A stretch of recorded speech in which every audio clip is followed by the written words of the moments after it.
Well, many thanks to the JMI for giving me the opportunity to introduce my elegy to you on JMI Online. Elegy was written in March 1999. It was written for Yehudi Menuhin's funeral. He died on March the 12th that year, and I remember it very well because I was director of music at the Menuhin School, but I happened to be teaching at the Guildhall School of Music and Drama that day. And I got a phone call telling me I should rush down to the school.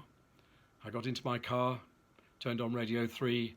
They were playing back-to-back recordings of Yehudi playing, switched to Classic FM. They were doing the same thing.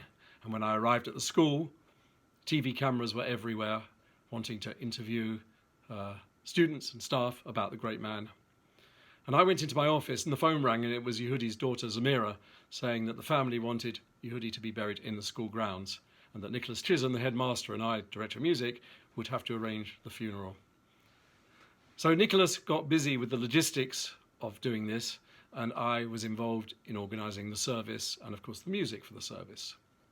The service was taken by a rabbi. It was what Jonathan Miller would have called a Jewish service. We said Kaddish, and we had some wonderful music. Of course, music was at the centre of the funeral service. The school orchestra played the slow movement of Bach's double violin concerto, a work very closely associated with Yehudi, and it was played by a very young Alina Ibragimova and a very young Nicola Benedetti. And it was very fitting that we should play this piece with these two young violinists, as they had played it with Yehudi 3 months earlier at Goldsmith Hall in London and then at UNESCO in Paris. Then all of the violinists in the school came together to play a version of Schubert's Litany, arranged for multiple violins. And the third piece of music at the funeral service was my new elegy, which I'd written that week after Yehudi died. I just really had one day to write it, what with all the planning of the funeral. And it was played by Sasha Sitkovetsky, one of our senior students at the time. The piece is like a funeral dirge. It's a slow-moving march, and the left hand plucks the string to imitate the tolling funeral bell. And the melody is all on the G string, rising up to the very, very top of the string.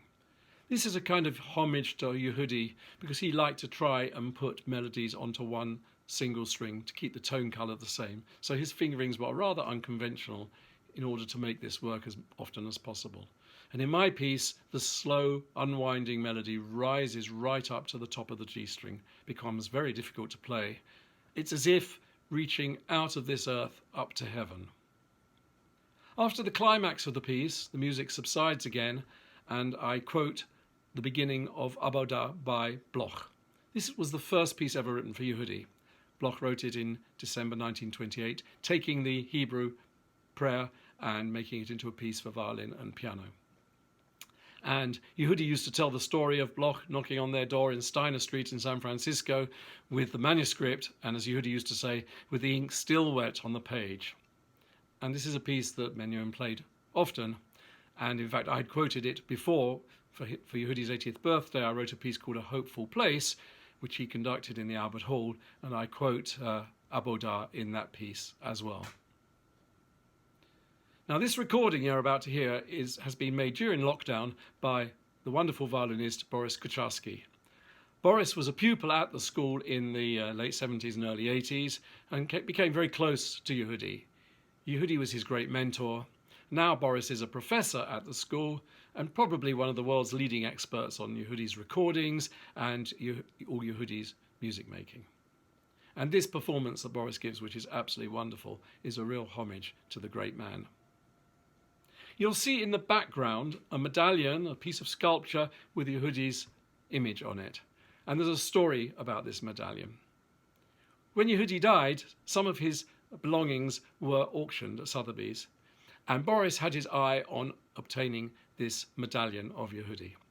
And Sotheby's told him that there was one other person who was going to be bidding for this medallion. When Boris told his mother this, she laughed and said, well, I was the other person who was going to be bidding because I was going to buy it for you. So fortunately, they didn't have to outbid each other, and the Kucharsky family obtained this beautiful piece of Yehudi memorabilia. In fact, this recording was made in just outside Munich, where which is Boris's family home. Boris lives in England normally, but in lockdown he is in Munich, and he was able to make the recording with that image of Yehudi in the background. After Yehudi's funeral, the family commissioned a standing stone, a wonderful piece of Caithness stone, and it is in the ground at the spot where Yehudi is buried in the Menuhin School grounds. On the stone is the inscription from the Talmud, "He who makes music in this life makes music in the next." Take two.